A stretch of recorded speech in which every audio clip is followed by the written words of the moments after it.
maintenance here and there. All right, YouTube's still saying offline. That toggle should have worked for everything. Yeah, it's on Twitch. YouTube toggle didn't automatically turn on when I told it to go live, so right now it's sending data to YouTube. I think it's trying.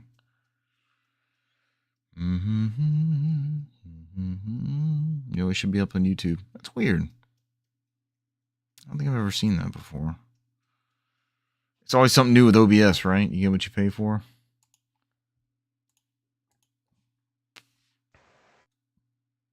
I mean, I'm on YouTube. It's on, so. Yeah. I had to manually hit that toggle, though, for some reason. You'll be alright. Yeah. It's just funny. It's always something new. Captions. When you guys just Skype, does it like pop out a miniature window of people all the time? Sometimes. I don't know how to kill that. Go back to Skype. I don't know. End up just canceling it most times.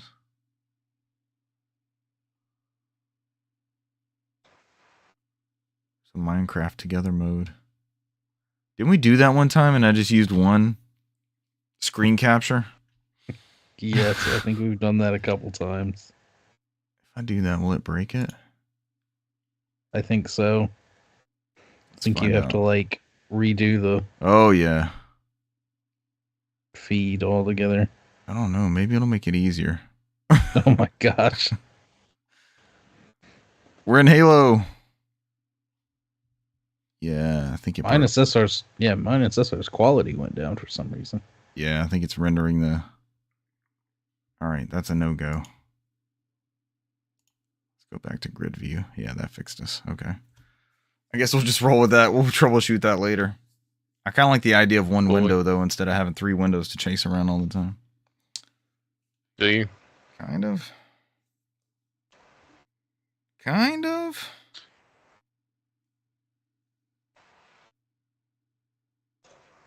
Yep, there's our go live 2 minutes ago. Cesar, have you watched any of the Hawks on our current cable provider? What fan do you? They do. Buish's in the chat. He says F link to the past. I guess press F to link to the past. I guess we could discuss link to the past, Buish, if you want to know where you're supposed to go next. I think these two individuals will be able to fill in the gaps of knowledge that I have.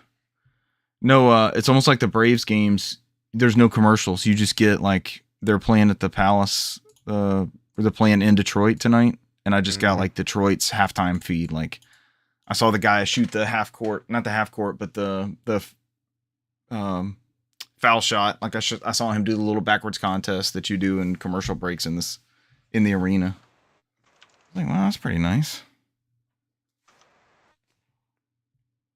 You don't have to survive through whatever commercials the cable company's buying out. Can y'all hear me okay? Yeah. Yeah. Right. I feel like my...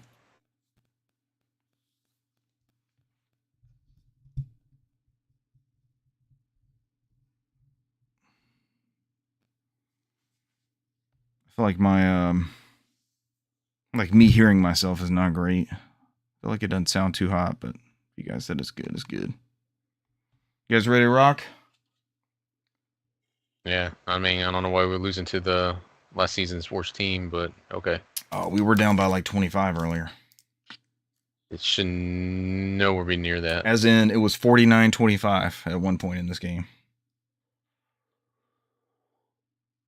Still should be nowhere near that. No, it should not be. We also got beat by another garbage team last week. Another lowly, bottom-dwelling NBA club.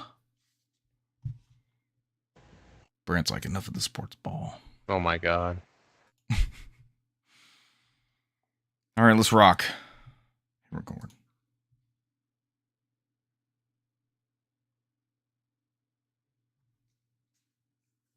Ladies and gentlemen, welcome to episode 325 of the NOFODcast. We are No Outside Food or Drink, the Southeast premier video game and Windows driver update podcast. Come here for all your video game updates and your necessary Windows driver updates. Cesar, what's your favorite audio driver if you had to pick one recently? 7. Just 7. Oh, God bless. PCs and troubleshooting and fun. We all enjoy it. We all thrive under it. Tonight's news. Sega delisting over 60 games! Exclamation point. Nintendo gets musical? Question mark. Halo 2 E3 demo recreated. Nintendo confirms Switch 2 feature. Feature what? November PlayStation Essential games. I don't know if I've seen this list. And your November Game Pass games brought to you by, I'm sure, the everlasting Megan Spur. Megan, we look forward to your segment later on the show. I'm one of your hosts, Richard Bergman, joined tonight by Newsmaster Brant McKee. What's up? And our resident page master and lore master, Cesar Concepcion II. Hello. Cesar, you have competition, and it is not another Cesar. Are the Cesar Awards pending, by the way? Or are they coming up? I have no idea. I have to look. Have you gotten your invitation yet? Never do. In my mind, the invitations are coming at you like the Harry Potter letters. Remember, like everywhere he went, they were trying to get him to come to Hogwarts, and the letters were just like flying through the doors, and they were coming everywhere. Just like you can't avoid your Cesar Award invitation. It's coming for you no matter where you go. But I'm listening to the most recent episode of My Perfect Console with Simon Parkin, and he's got the lead director of Elder Scrolls Online. So he's been working on the Elder Scrolls Online since 2007. I don't remember that game being that old. I guess that was like early development. And he is referred to, well, they have a department within Bethesda where they're called the lore masters. Like they keep up with he called it a database of like timelines and events and things like that. But he referred to this section as specifically the lore masters. He's like, we come up with a game premise, like for the next season of the stuff we want to do. And then we write up some game concepts and we have to take it to the lore masters. And I'm like, I know one. I don't think he works on Bethesda games, but I know a lore master. Yeah, I have no idea. I can't help anybody with any Elder Scrolls. The Elder Scrolls lore. Beats. It's not, I mean, there is some depth to it, but it's over generations and like different regions of Cyrodiil and stuff.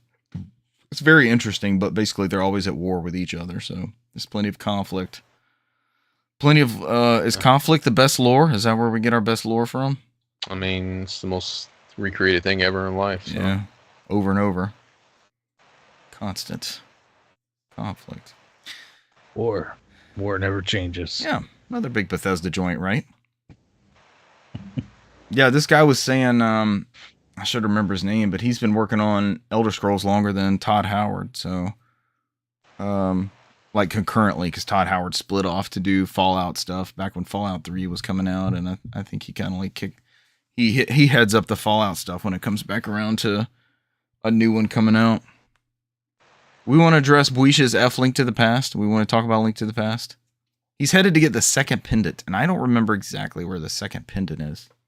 I have to play it. I haven't played it enough off of memory to recall. I feel like I'm in the same boat. Like after I get that first one, I'll know where to go after that, and with what item. Without spoilers, he knows there's a book in the library, like on top of the bookshelf, and he's trying to get the book off the bookshelf.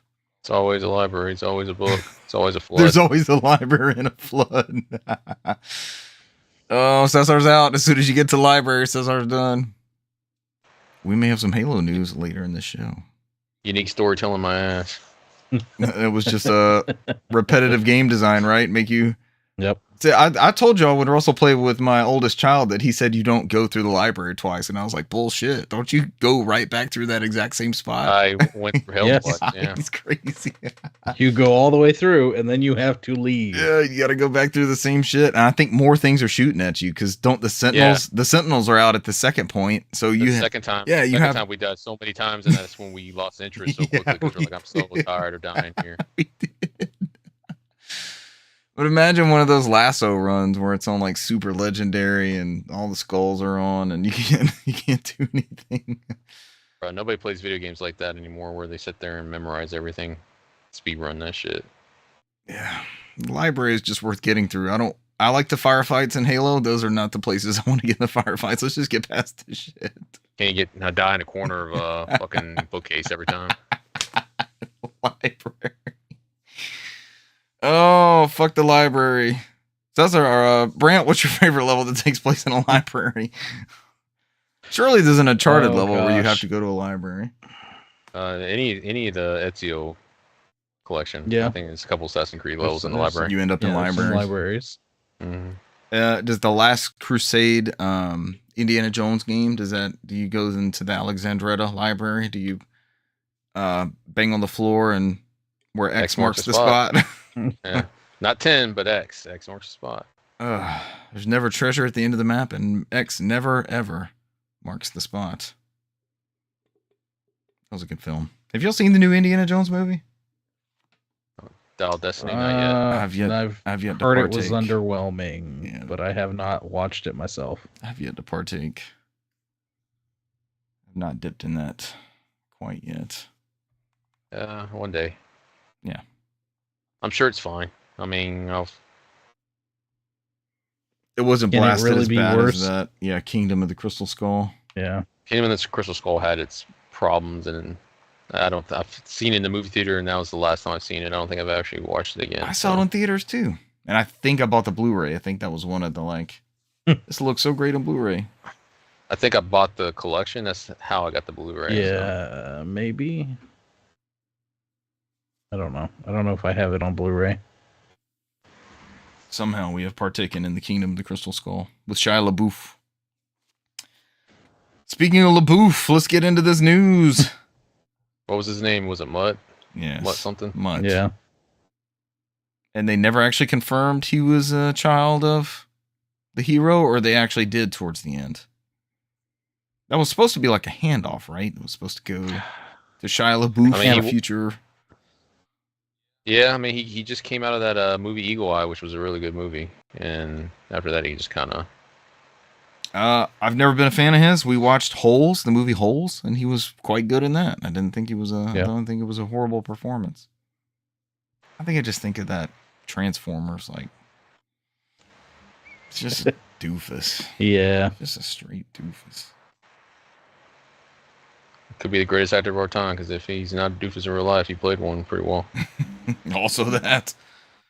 Mm-hmm. And didn't he have a bit where he was on YouTube watching movies in theaters? You could just watch him react and watch movies. Yeah, to his own movies. That's when he went off the wall a little bit towards he did that point. Just a little bit. We all have to find ourselves. Speaking of finding ourselves, Jordan Midler from VideoGamesChronicle.com, who has clearly found himself, reports over 60 classic Sega games are being delisted from digital stores. Which is weird because I had an update for this game right after I read this. Over 60 classic Sega games are being delisted from digital stores, including Crazy Taxi, Echo the Dolphin, and Jet Set Radio. The titles and bundles being delisted largely come from Sega's Mega Drive / Sega Genesis Classics collection. Select titles from these bundles on Steam and Xbox, and the entire bundles on PlayStation and Nintendo Switch will no longer be available for purchase as of Friday, December 6th. That is a month away from now. Players who already own the games / bundles will still be able to download them. A FAQ on Sega's support website notes that if a game in the list of titles to be delisted is also included in the Nintendo Switch Online subscription service, players can still access that game via that service for the link of their subscription. That's interesting wording. If your subscription goes away and you reactivate, are those titles gone? What is that? Or is it on there for everybody forever as long as you keep it up? That's weird wording, right? Or am I looking too much into that? No, I think the online expansion pass just has the Genesis stuff in there, and I think that's just what they mean. If you have a subscription, you can access those. And if it lapses and you go back, it's still there. It's not a thing that's still there. Vanish, The full title. Go ahead, Cesar. I think they would have put it in here in your titles to be delisted. They would have put it in there unless. Yeah. They would probably put a little asterisk and say unless subscriptions not active or something like that. But it sounds like it's like what Brand said. I think nothing's happened to NS, so unless which is good, I guess. Unless the new console doesn't utilize that, right? So who knows? The speculation is that these Sega games are going to get a re-release, right? Isn't that what usually happens? We got one on PS2. That's what it looks like. Hell, we got one on Genesis. We got like a 6-game pack on Genesis. So this is probably just getting repackaged. So this SKU is going away. I mean, emulation has gotten way better. So yeah, since those came out. So this was not an M2 joint, right? This was not a super fondly looked upon collection. I still got it for a couple. I got it for Switch, and then I got it for a PC because it was like dirt cheap at one point. I think I got it for PlayStation at one point because it was dirt cheap. Yeah. I got it on. I checked. I have it on everything. I think I have a digital copy too because I think at some point they were like $4.99, and I just bought it. And I think the PS4 one is the one also works with PlayStation VR. You can put your headset on it. That's right. I did do that because you could grab the cartridge and like put it in the. Yep. You could put it in the Genesis. That was pretty cool. Like you're looking at the CRT, like right in front of you. And it did look good. We're not going to list those games. You can look up that list. It's pretty much every Genesis game you would want to play. Sonic. It does not include Sonic. It's Sonic 3D, Blast, and Sonic Spinball. So maybe not every game you would want to play.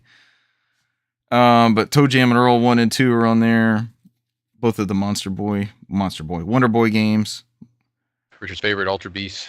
Wise from Your Grave. I think that's the second reference. I think Brant had the first one. Yep. Crazy Taxi. It's a weird mix. Like they always make fun of that. Your favorite Dreamcast games, and it's like Crazy Taxi, Sega Bass Fishing, Sonic Adventure, and Nights into Dreams, which was not a Dreamcast game. It's always that funny skew. I think I have.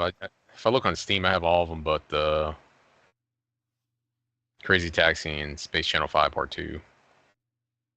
Space Channel 5 Part 2. Is that the PS2 one? What was eventually the PS2 one? I think that came out in Japan, and I think we did get it on PS2 over here. Yeah. This is a more interesting list. Titles to be delisted on Xbox. So the first list is a bunch of games. That's just Steam. Altered Beast, Crazy Taxi, Sega Genesis Classics. I think that's the big one, right? Sega Genesis Classics, which encompasses a shit ton of games. Well, the Steam list is important because there's a bunch of individual games. But those Sonic games are on like the Sonic, what did they call that thing? Sonic Origins Collection? The one where Cesar finally beat Sonic 1. That was not the racing version. Oh yeah, the Dark Souls one where I got the glitch with the fucking bubbles. Yeah, the drowning bubbles. The Dark Souls Sonic. The one I was stuck down there for like 30 minutes trying to get out through because I barely had like enough time to make it without drowning. And then we read like we read 2 weeks later that there was like a glitch in the game. Not supposed to be there. The Xbox list is Altered Beast, Crazy Taxi, Sega Genesis Classics, Golden Axe, Monster World, Nights into Dreams, Sega Bass Fishing, Shinobi, Sonic the Fighters, Streets of Rage, SVC, Toe Jam and Earl, and Virtua Fighter 2. That SVC, Toe Jam and Earl, very specifically, was like 2 of my top 5 played Xbox games a couple years ago, from where Cesar and I were playing Toe Jam and Earl. I think that was before that that Sega Genesis Classics collection came out. We do need to fire up that new one at some point and play that. It's been a minute. The new Toe Jam and Earl? Mm-hmm. We all have it. We should stream that. It was good. Yeah. It's a great Toe Jam and Earl. I completely forgot about it until we started talking about Toe Jam and Earl again. It's like, oh yeah, I do. Mm-hmm. Remember that. That's a very competent one. It is. And I think we all have it on everything at this point. It's been super cheap or they've given it to us. We could all play it online on Steam Deck if we wanted to. Mm-hmm. There's multiple ways of playing it. And wrapping up the titles to be delisted on PlayStation and Nintendo Switch. Spoilers, it is both Sega Genesis Classics. I fully expect there to be a new version of this. I mean, they're doing their big initiative where they're relaunching a lot of those classics, so I wouldn't be surprised if they found a way to repackage a lot of these. Yeah, in like anticipation of some of these new games, right? Like we know Crazy Taxi's getting a new title. I think it's these ones at the top. Crazy Taxi, Jet Set Radio. What's the other big Sega game that's getting a... I think Shinobi's one of them. Shinobi. Yeah, Shinobi. The one, They actually did just announce, it's not in this article, but they're also going to revive Virtua Fighter. I think they confirmed it was already in development, right, Brian? Yeah, it's in development. Yeah. Yeah. What's the new Virtual Fighter going to look like? They just said it. They just confirmed. I think a couple days ago it's in development. Yeah, they said they're developing it right now. All right. Yeah. What was the last Virtual Fighter that one they gave us for PS4 and PS5 that was just a port of the PS3 like arcade game? Yeah. Yeah. Damn. Ready for some new Virtual Fighter. I bought a copy just to be on the safe side. Of what? Of the PS4 and Xbox One port of that Virtua Fighter 5. Yeah. They call it like Final Showdown. Because I think remember they gave it to us for PlayStation Plus on PlayStation. I went ahead and bought a copy. I was like, and I even bought the DLC. I was like, I'll make sure I'll spend money so we can get another one. I think I got the DLC when they gave us the game because the full unlocked DLC, like all costumes and everything, was like $10. It was something very inexpensive, and it may still be that if you want to support your local Virtua Fighter. Like support your local gunfighter. Oh, next up, we want to touch on any more Sega stuff. Sega. No, I think that's it. Sega. They've done a good job. That's why I'm like, hey, that's another good one. There's definitely something coming out because they've been pretty good at preserving these games over the years. I mean, they're kind of like hitting their stride like Capcom. They know what makes money for them, right? They're very successful in their sales on pretty much anything they release. There has not been too much disappointments outside of what was I think the last one is their real-time strategy game. It's a Company of Heroes or something like that. I can't remember what it was. That one's not so great success-wise. Yeah, but I mean, we saw in the news today where they spun somebody off and made them independent instead of closing the studio down. So yeah, they seem to be more public relations friendly. I must have missed that news. What team did they spin off? The one that did Humankind, I think it was like they let the company purchase themselves, and now they're wholly independent. Ooh. I'm thinking of Humanity. Humanity is the big Sony game, right? Humankind is that strategy that just came out, turn-based strategy. It was Amplitude Studios. Okay, I did see that news. I didn't look to see who they had played, what they had made. Yeah, I think they listed as Amplitude Studios instead of what they made. I think they've only made 2 games for Sega, but they've basically, instead of closing them down, I guess they give them an option. Hey, we have to get rid of you, or you can purchase yourself, and they just wing it on their own. Go for it. Yeah. Mm-hmm. I like that. I don't even know how to address this one. I was very pleased when this news went across. I have been asking, like usually when we do like end of the year lists or requests or things that we want to see and stuff like that, this is always so high on my list because this company is known for not making this stuff easily accessible. You have to have like YouTube Music or something to get somebody's like file rips or ROM hacks or whatever they did to pull these files out. Cesar, you were thinking of something. What you got? No, I was looking at my copies of Atari 50, the new updates. Physical copies came in today. Yep. Make sure to get yours before they disappear off the shelves when you finally decide to buy it. I know. So the new physical update is out now? Yeah. Just to let you know, and they're doing that same bullshit where it's only the steelbook. So at some point they may be It's only the steelbook? Every version is a steelbook? For the Switch one, yeah. So where'd you get yours from? I think I got it from Best Buy. Was part of my buy 2 get 1s. Gotcha. So it just randomly came in today. I was like, I forgot to order this. Yeah, and that adds like a bunch of new games and some never released games and some new interviews. I think it says on the box it adds 2 timelines or something like that, 2 additional timelines. Yep. Super cool. On the preservation note, this is something I've been asking for quite some time. This comes from Jordan Midler again at VGC.com. Nintendo Music app launching later today. This was last week, of course. Featuring decades of Nintendo soundtracks, a Nintendo Switch Online membership is required. The app, which appears to be based on music streaming apps like Spotify and Apple Music, will be released later today. It's already out. Quote, kick back and enjoy some Nintendo tunes with Nintendo Music, the exclusive smart device app for Nintendo Switch Online members that lets you stream or download Nintendo soundtracks, create and share playlists, browse music by different categories, and more, reads an official description in which we all downloaded this as soon as it came out, signed in, and then queued up 60 straight minutes of the Wii Shop channel music or the Wii Plaza music. This is actually a really cool music app. I know Cesar's been messing with it. Brand, have you fired it up and dealt with it at all? No, not yet. It's super cool. I'm gonna skip the rest of this article. It comes with the expansion pass, right? You have to have. Is it expansion pass or just Nintendo Switch Online? I think it's just online. Yeah, just online. Mm-hmm. So that's even better. Some tracks will be able to be extended for up to 60 minutes. So there's not a ton of stuff in there right now, Brant. There's like for Zelda, you have Ocarina of Time. They're adding stuff in there. I think they added that Super Donkey Kong. Yeah, Diddy Kong Country 2. They added some stuff. Yep. But what you can do, Brant, like if you select that game, you can go into, like you pick Breath of the Wild, right? You can pick boss battle themes, and you can just play those. Or you can play like exploration, like where you're just looking around. Or you can play temples or dungeons. You can like break it down by category within the game. So like if you jump in the Metroid one, and a cool note on some of the NES stuff is we're getting the NES version and the far superior Famicom Disk System recordings of those, which had 11 audio channels instead of 2 or something like that. Yeah. It was, we got downgrades of Zelda, Metroid, Kid Icarus, like those Famicom Disk System soundtracks are phenomenal on there. And they were in stereo off the disc system, right? Am I remember that correctly? Maybe not. But like, you say, take Metroid, for example, you can pick overworld themes. So you can just do Brinstar and, I'm drawing a blank on Metroid zones and areas. But you could pick those, just like the overworld type themes. Or you can pick boss battles, like you can run Kraid and Ridley and it'll just play the boss music back to back to back. There's some real cool, they're doing some neat stuff with it. And you can create your own custom things. You can have a whole Zelda playlist. It's just playing nonstop Zelda music. You can do a Metroid one.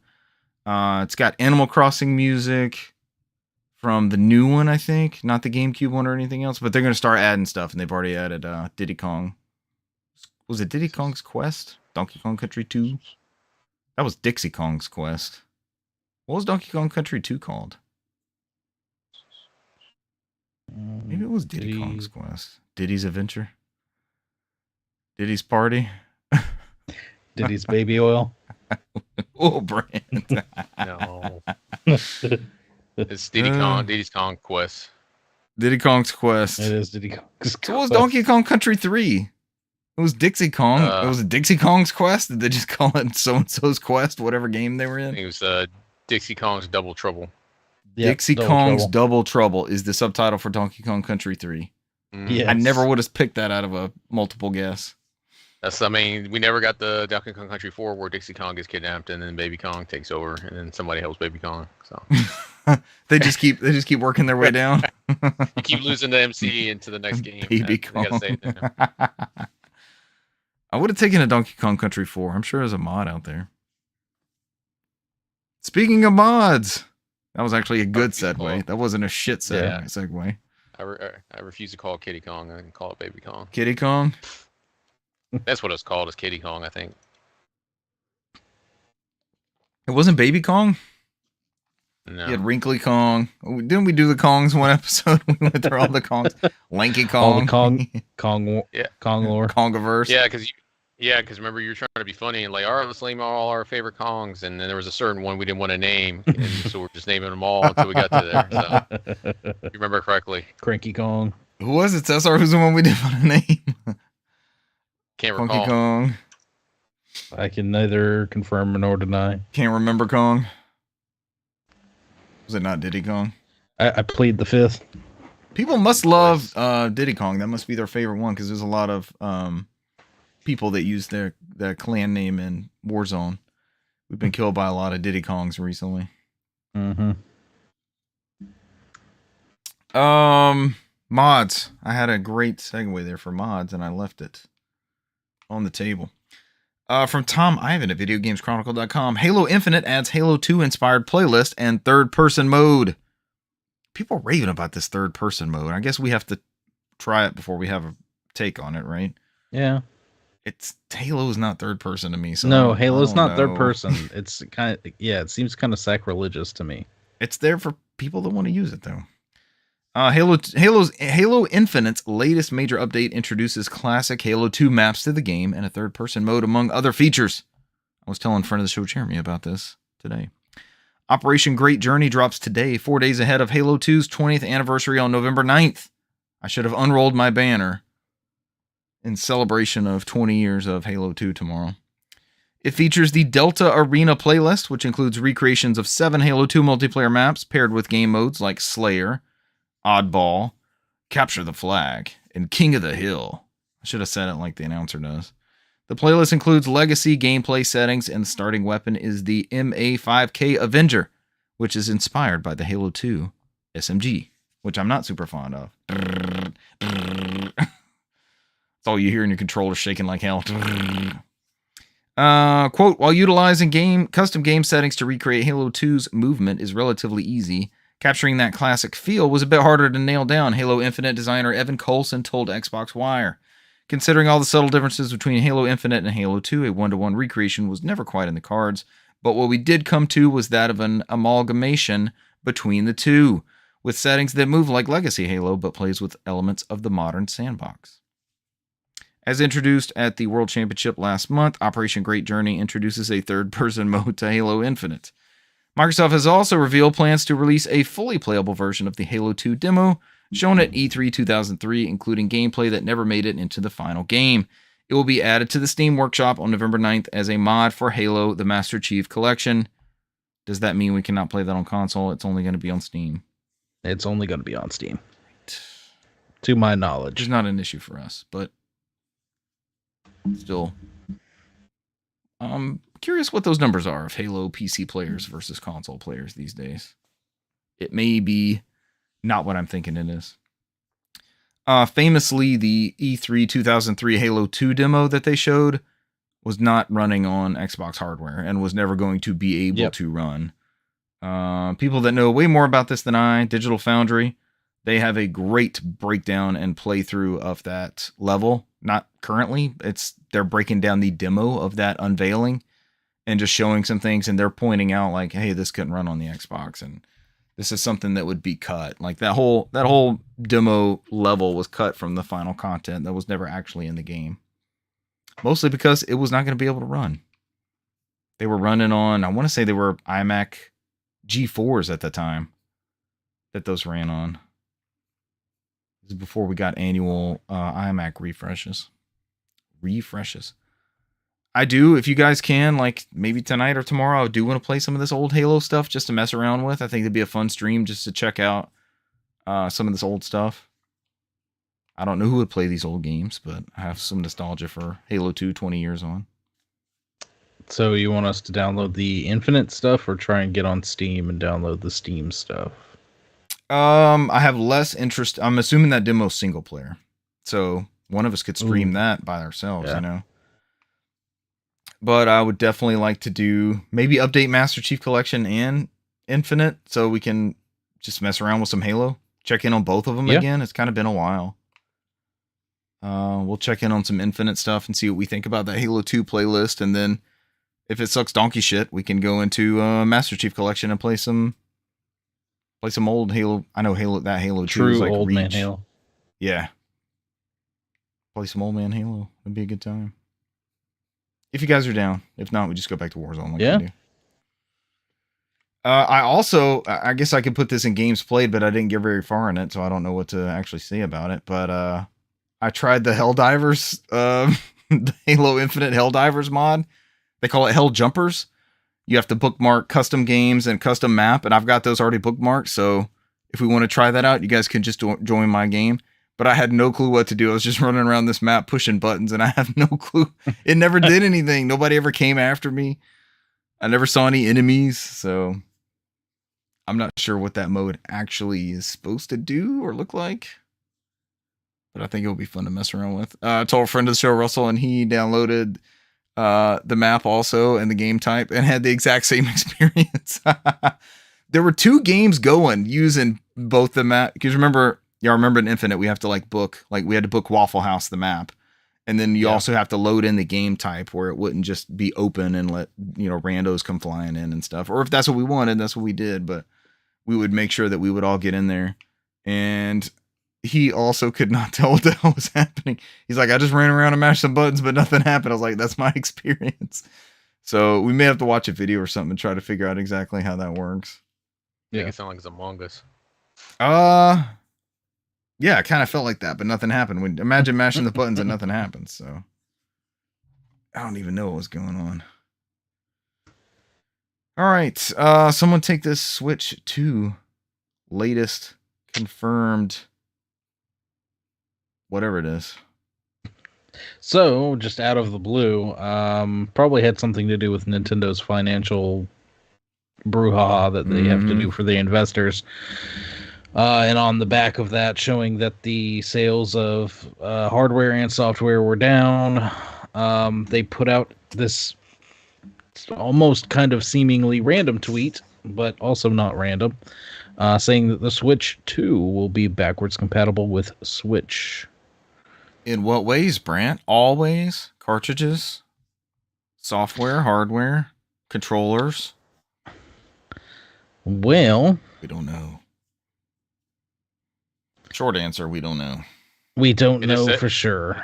It just says Nintendo Switch software. It doesn't, no idea if it's digital, physical. That was the only thing that said on there. Yeah, most people have kind of speculated that they will do kind of what they did with the 3DS, where the new cartridges may have like a little extra nub or something on them, but the cartridge slot will accept both the new ones and the old ones. But that's which will be highly convenient. Yeah, to be seen or confirmed. But it was announced that the Nintendo Switch software will be playable on the Nintendo successor, as well as Nintendo Switch Online will also be available on the successor. Obviously, further information is to be announced at a later date. They also reaffirmed the fact that they will be announcing the console, the hardware, sometime within this fiscal year, which concludes March 31st, 2025. That's the date we've always had, right? That hasn't changed at all. Yeah. Yeah. But they made no other comments, so it was just kind of like it was a really random tweet. It was just like, boop, hey, it's gonna be backwards compatible, just so you know. And I'm assuming that's to assure everyone that hey, don't quit buying the games, yeah, because you'll be able to carry them over. And we're headed to the very important holiday season. Didn't they follow up today and announce that they're going to sell them side by side? Wasn't that a follow up today? I'm making that up. I do remember seeing that at some point. I don't remember if that was today. I feel like there was some confirmation that the Switch would be sold alongside the new hardware as like a. I think you would. I think you were right. I think you would infer that there would be a price drop on the Switch hardware, depending on the cost of the Switch 2. So. Right. Or whatever the Super Switch or Super Switch 64. Yeah, whatever you call it. Man, if they Ultra Switch, you keep selling this thing 8 years later for that same $299 price, and it's an attractive like lower tier. Mm-hmm. It's the Series S of Switch consoles. It's gonna be interesting because we were in that same bullshit we had 4 years ago in 2019 when they were gonna impose tariffs on anything made in China, and you're gonna have that same issue here too, where that cost for those consoles are gonna go up as well. Yep. So.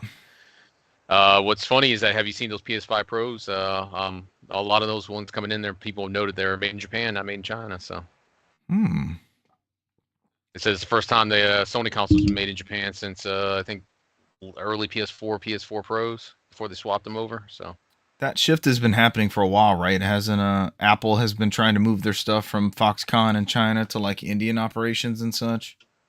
Yes, for stuff like that. So.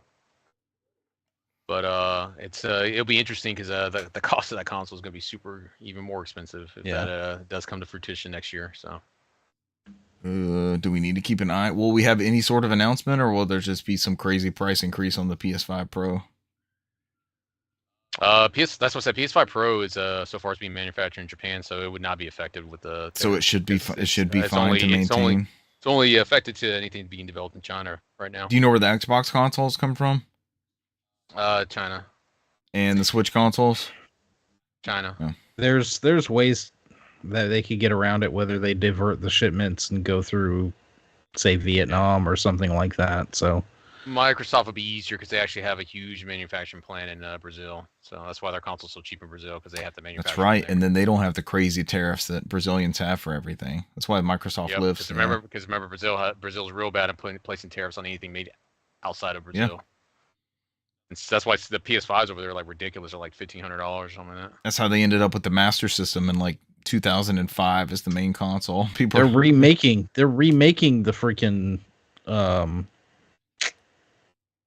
oh gosh, I forget what it was. It's like a Super Genesis or something that accepts. Did we not look at this? What is this? I need to know. Oh what my is this? gosh! What is this I'm gonna have to look this. I'm gonna have to look this up. We'll come back to it. Let's keep going while he looks. So I won one. I won one of these Brazilian Master Systems, like one of the late releases. I won it on eBay probably 5 or 6 years ago, and I was like, "Oh my god, I actually got this thing." And then probably 2 days later, I got a message from the seller like, "Dude, it's gonna cost me the same amount I would have made to ship that thing to you." I didn't realize it when I put it up, and what am I gonna argue with them? Like, yeah, that sucks. I wouldn't do that either. I appreciate you letting me know, that sort of thing. Like, ooh, their imports and exports are crazy. Yeah, unless you want to incur the costs on there, I didn't, so I'm sure he relisted and made it like a local pickup or local shipping instead of coming all the way to me, which is not that far. But it's just their tariffs in and out. Yeah, so I mean that's the possible. That's the only thing that could. I only brought that up because that's the only thing that could possibly launch this new console coming out around this time because it's bad time. Yeah.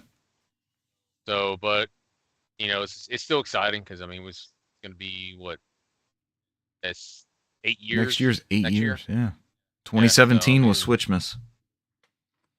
So, I mean, as Brent looks for that article. So it's basically the article I found is on levelup.com.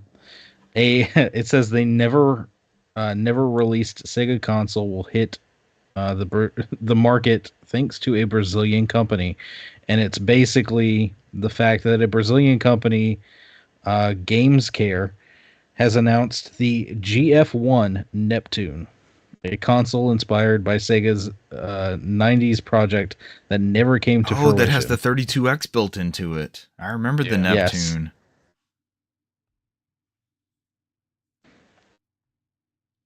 What is this going to be? Is it an SoC? Oh, it's FPGA based.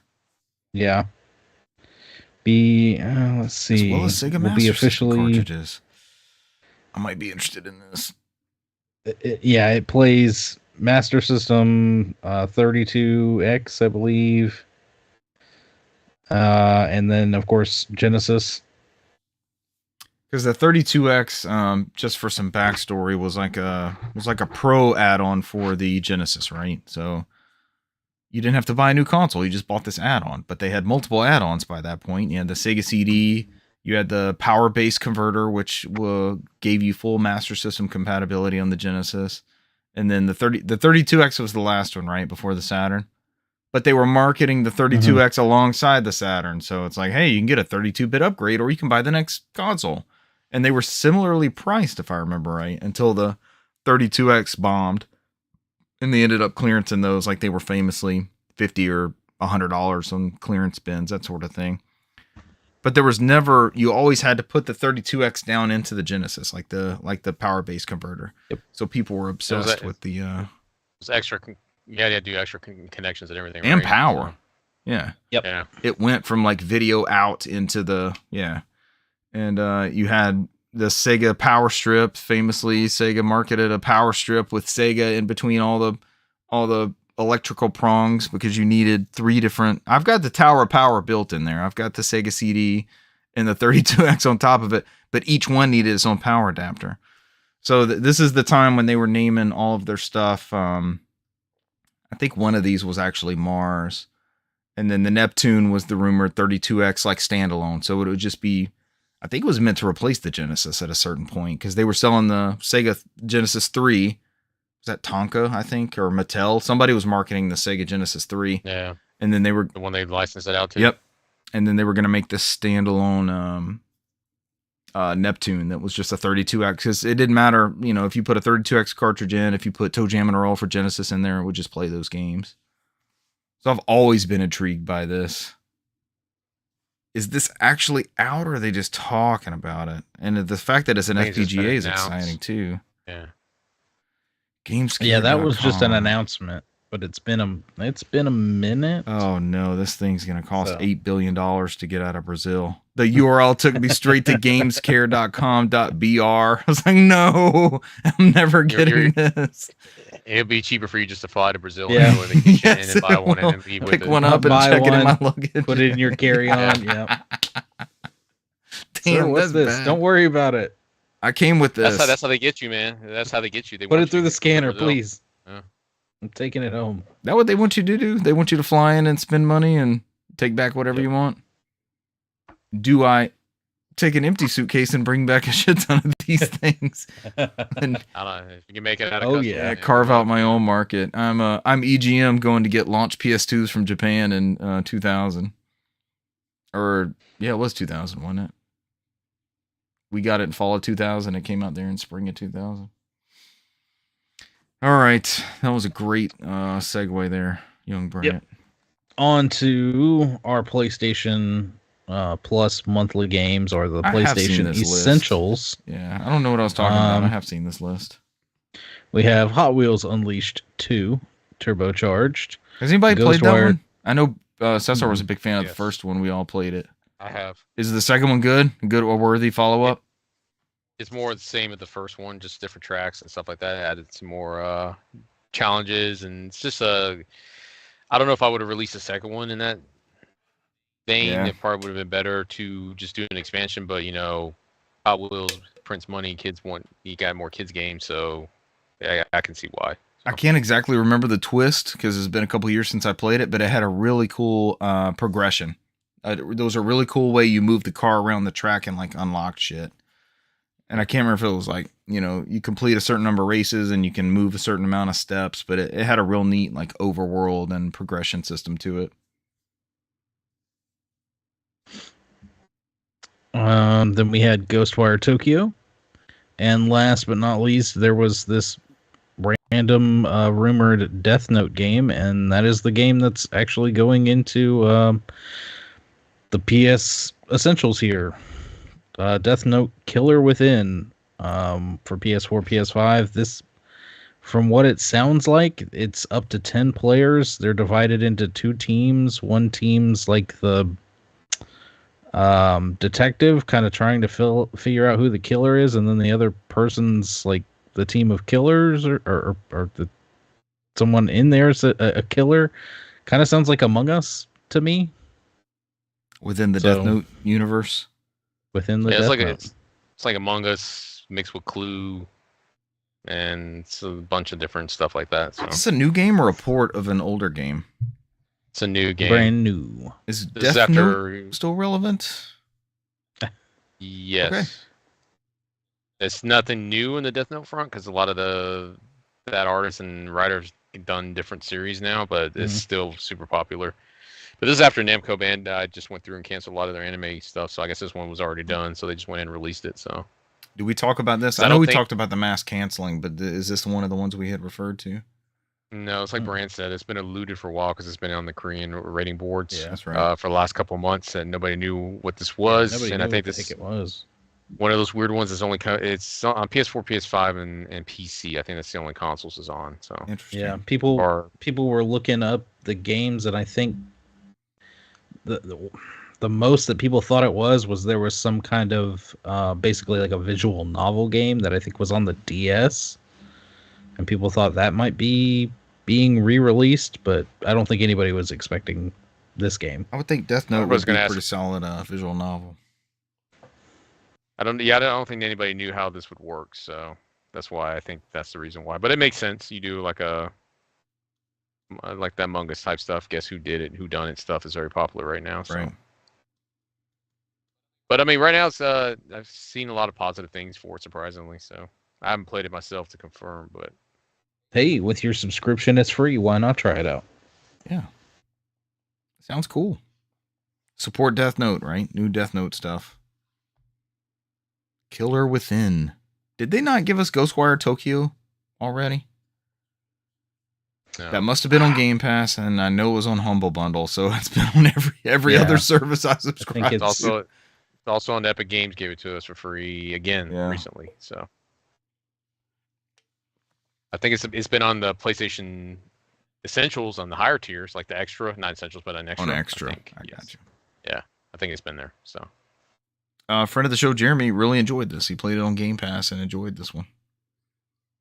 Accused him of single-handedly killing that studio because I think as he was playing it, that's when they canceled Tango and Hi-Fi Rush and all that stuff. I was like, sounds like a keep playing that game, Buish. I don't know what's gonna happen. Yeah, there may not be another one. They're back. Like something you would do. Yeah, they're back. They're resurrected. They didn't keep Ghostwire, right? No, I don't think they have that IP though. So they won't be getting another. You might be getting something in that same vein, but definitely can't be calling it that. Death Stranding news is not in the. Yes, I was going to mention that. That is interesting. Yeah, go ahead and fill us in on that one. That's a good one. So the next little portion here is the Xbox Game Pass news from Megan Spur. Not including Death Stranding. I thought we were Megan Spur, yep, right there. Yep. Don't doubt Megan. Megan's got us. Coming soon to your Game Pass, we have Metal Slug Tactics, Cloud Console and PC, November 5th. Let's see. Go Mecha Ball, November 6th. Harold Halibut for the series consoles. Is that a sequel to James Bond? James Bond. Maybe it's just a spin-off. It might be a spin-off. Harold Halibut is a handmade narrative game about friendship and life on a city-sized spaceship submerged in an alien ocean. Doesn't sound anything like James Bond. It's a cozy game. It's like claymation. Oh, cool. Yeah.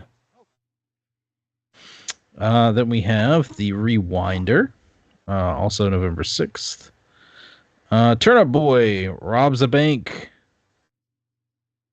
November 6th. Damn it, Turnip Boy. Yeah, I think it's like what Brant's saying here. I think to note these were always on Game Pass Ultimate. They're just now on the standard service now. Yeah. So. Oh.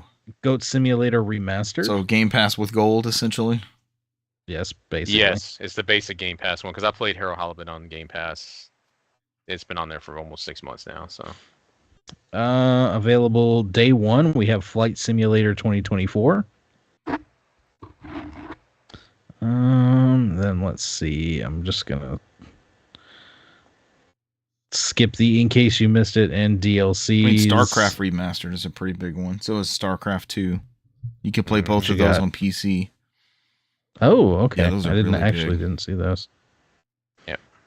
Now I would say usually there's nothing in that segment, Brant, but I think StarCraft 1 and 2 are pretty notorious. And then with your DLC stuff, it's some more Black Ops 6 stuff. They're adding Nuketown and there's a Vault Edition upgrade. Sea of Star Equinox, or Dawn of Equinox, November 12th is a free update. Yep. I need to revisit Sea of Stars. I kind of got stuck and was like, I don't know about this one. And then we have the Leaving November 15th. We have Dicey Dungeons. Dungeons 4. Are they only getting rid of Dungeons games? I guess you gotta be in the Dungeons genre. D Dungeon. Goat Simulator. Like a Dragon Ishin. Like a Dragon, The Man Who Erased His Name. Persona 5 Tactica. And Somerville. So it's 3 Sega games in there too, right? And what Richard was alluding to was the fact that was that today that popped up? Today or yesterday? Or yesterday? Yeah, I think it was yesterday. Like later yesterday. It was like first thing in the morning. I remember seeing that. That out of nowhere, Death Stranding, the director's cut, dropped straight to Game Pass. Sony had held that IP. It seems like they sold it back to Kojima.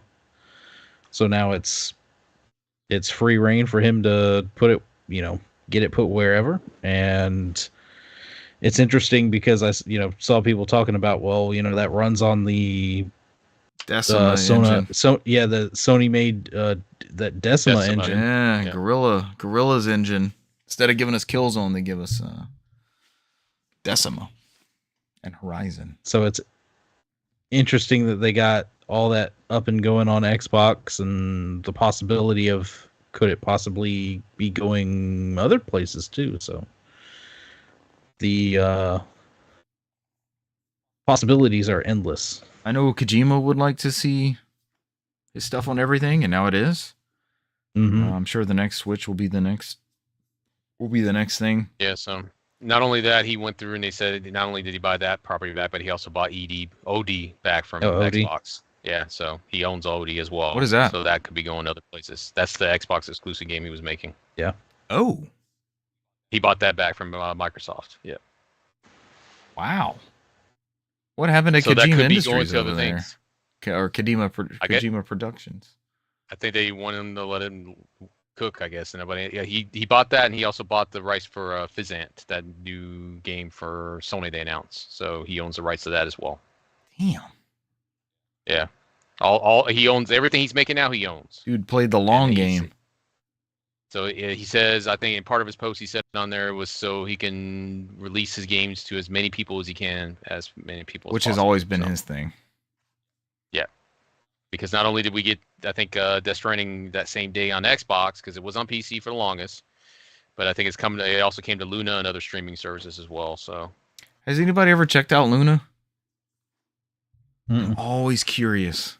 I had really good experiences with the Google one. Stadia. I had really good experiences with Stadia. I'm wondering how Luna Your PUBG win. Yeah. I played Destiny on there too, and Destiny was flawless. Looked good. Fired up good. That instant connection. I like not having to run a bunch of shit ton of updates. Which I guess is what we could do with xCloud, but it's like I never really tinker around with xCloud like that. But yeah, Richard, it's like you said, it seems like he's ready to go full third party and not be hampered on there. So the only thing we don't know about is Death Stranding 2. Is that still going to be some type of Sony exclusive? Is it coming? Is Xbox coming day and date with that? Or I would imagine. So. I imagine part of that deal they probably got some timed, timed exclusive kind of thing. I don't think it's gonna be 5 years like this one. I wouldn't be surprised it's like a year. So I guess we'll have to wait till they make the release date trailer for it. By then we'll know if there's going to be an Xbox port, or it should say on that trailer if it is a time exclusive, how long for. So I want to play Death Stranding again. It did a bunch of interesting stuff. It was ahead of its time, man. A lot of people love it now. Everybody was confused by it when it first came out, but stuff like the Metal Gear Solid 2, it's kind of grew better with age. And I think he made a comment too because he just watched the second Joker film, which a lot of people did not like, and he enjoyed it, and he thinks it's going to be one of those ones that's going to age a lot better, and like 10 to 15 years is going to have like a cult following that is a lot better than what people say it is now. So sometimes it takes time and perspective like that, like especially Metal Gear Solid 2 now with like all the meme stuff and everything, like and media and stuff, that became a huge thing, and we weren't really focused on that in like 2001. We just want to be Solid Snake again. Yeah. I mean, right? Was it right game, wrong time? Is what they usually say. Yeah. So right game and just wrong time. Still sold a shit ton of copies though. He still came out on top. Okay. I wonder how that Decima engine runs on Xbox. I would like to see like a Digital Foundry breakdown or something of how that performs. I assume it'd be fine. It's just similar to PC, right? I mean, it's not. They had working on PC. Everything's PC based, so I don't think it's going to be a real stretch. I mean, what engine are they running MLB on? That's running on an Xbox. So I mean, it's not like those stuff is foreign to them. Whatever that Studio Santa Monica, whatever they use. Now, Sony doesn't publish games for Xbox because what is it? MLB publishes that for Xbox, and this Death Stranding is being published by 505. So, which they handled the PC one, right? Yes, they did. How's that run on Steam Deck? I think I have no clue. I want to say it's verified. It runs pretty well. Yeah. It does. Yeah. Does that open the door for Decima Engine? Maybe Horizon coming to the platforms? Do you think? But I didn't mean to interrupt you earlier, but you're right, Richard. It is Xbox Anywhere, so I've seen people confirm that they played it on like not the Steam Deck ones, but like on the Lenovo or the Ally Rock Windows version, and it just saves transfer and everything. It carries off. They play it at home, and they bring it with them on the road, and they just fire up their save. Oh, so that's the promising thing about Xbox Anywhere is like you can. That's convenient. I think a Metaphor works that way too as well. So if you had a Ally ROG and you played it at home, and you're like, all right, I'm going to go to work or something like that, and you bring the Ally ROG with you, it just boots up your save. It just works. So it sees it there automatically, and you can start where you left off. So that's the power of the Xbox Anywhere. That's very convenient. Game. Yeah. That not everything has it, which is crazy for some of these PC games, but when it does, it's very it works. And that may be one of the differences we get in the platforms right now. Like we always talk about how similar they are, and there's not much differences, and there's not much originality anymore. It seems like how they're handling those services is the different factor there, where you can play games wherever you want to. Maybe it's, Sony wants to, almost in a Nintendo-like fashion, like, here we have this portal, it's perfect. Try this thing out. Or they have remote play on like iPads and stuff. So there's various ways to keep playing these games on the road and stuff. That's the only bad thing about the Steam Deck, man. It takes a hit because of that Linux OS. Because you saw that they, I don't know if we talked about it, but you saw that they took Apex off of Steam Deck. Did they really? So, yeah, they can't support the anti-cheat on there. It says there's too many holes in the Linux version, so it's no longer Steam Deck playable. Yeah. So they were using an anti-cheat that was developed by Epic, and we knew it was coming because Epic doesn't even use Fortnite on the Steam Deck because they said that there's too many holes in their own anti-cheat for Linux. So they finally took it off, I think, a couple weeks ago. It's no longer Steam Deck verified or playable. So I may need to delete that. I'm pretty sure I have. Apex Legends sit on the Steam Deck. Might be time to free up some space. Yeah. But if you guys get a chance, man, I do recommend both of y'all to get a Ally ROG, not the X, but just a regular ROG that's super cheap for like $200, $300 open box off of Best Buy. They come in great quality. And the X is not that big of a difference. I think you only get like a 5 or 6 frames per second boost. It's not even worth it. The only catch-22 is that the micro SD cards are faulty on there, the ports. Ooh. But you can change out the hard drive. So I think it's a known issue. It's better off just to put a 2 terabyte in there and then skip out the micro SD cards. And they take regular M.2s, right? Instead of the crazy little short ones we have to do for the... They take the short one. They take the short ones, but it's easy. You just take out 3 screws and it's right there. You don't have to sit there and take apart the whole Steam Deck like you do to get to it. Wow. It's on the very back of it. It's easy to change, and it's made to change because once you launch the Ally or the Asus software at the very beginning, you can download Windows and reinstall it, Windows 11. Oh, they make it easy? That you don't have to do like backup drives and everything? Nope. You don't have to use USB or connect it to anything. You just connect it to Wi-Fi and it'll download Windows 11 again and reinstall it. So, but I do recommend both of y'all guys for some of those Windows-based games. And that plays xCloud too, right? Yeah, you can get you a ROG open box from Best Buy because there's times when they have them on sale and those open box excellents are like $250. It's worth it for $250. So that's the regular Z1, not the Z1 Extreme. The Z1 Extreme, yes, not the X. The X is the more expensive one. Oh, so you want to get the Z1 Extreme because that's the equivalent of a Steam Deck. Get the Extreme, not the standard. Not Z1, the standard Z1. Yeah. All right, that's $649 right now. They dropped down that low? Yeah, like $330 or something like that. There's probably gonna be another sale this holiday because they dropped it down like $200 off the new one. And then what they do is that Best Buy will prorate the open box excellence, and that's when I always see it every time with the Wario when he posts it on there. People jump all over those open boxes because they're stupid cheap. They're like $330 or two something. It's $446 right now for the open box. Yeah, those will drop another $100 probably, or a little bit less than that, a little bit more than that. So, but that thing plays Warzone perfectly, Apex, any of the battle royales. Portable Warzone.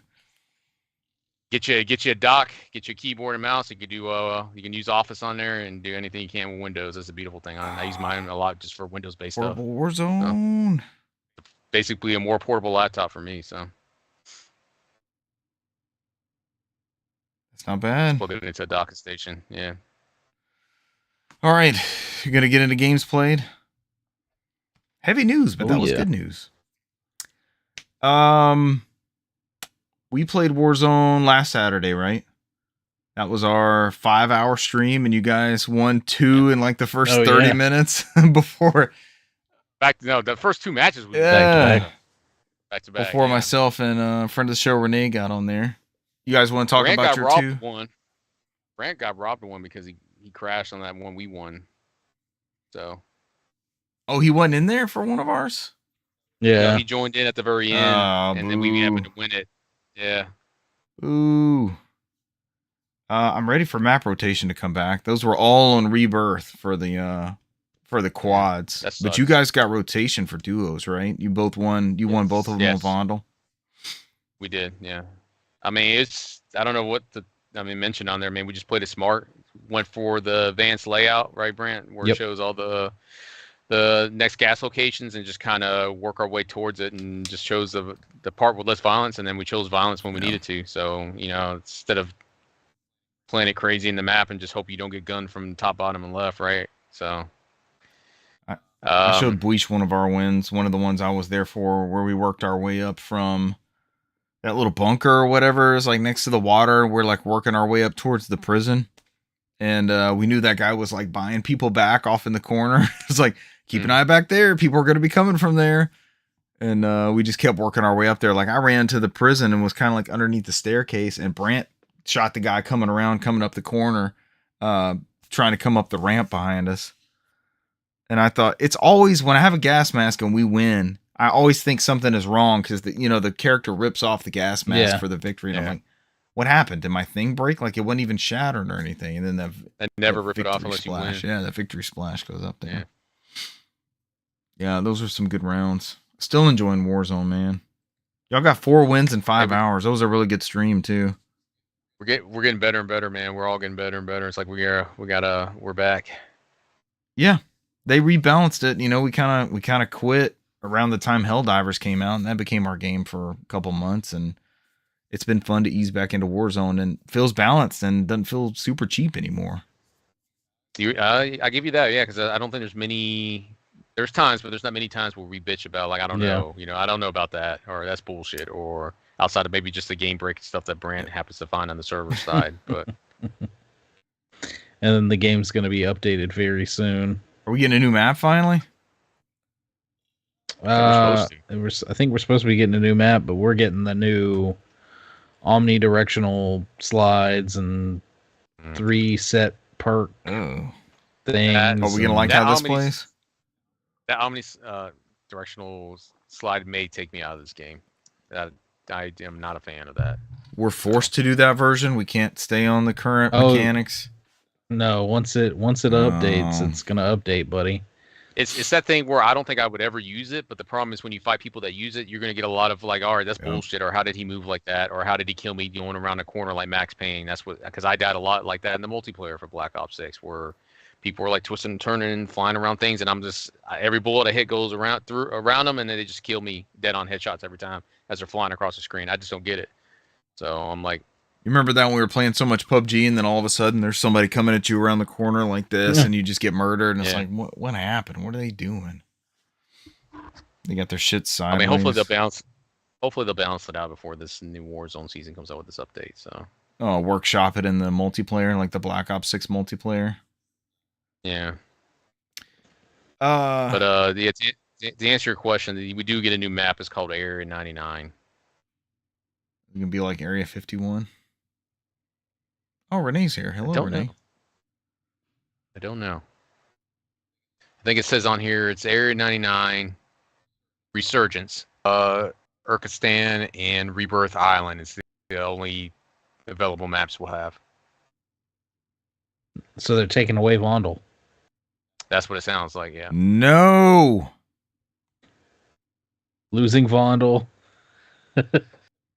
I don't want a new map if we're losing Vondel. It's the best map.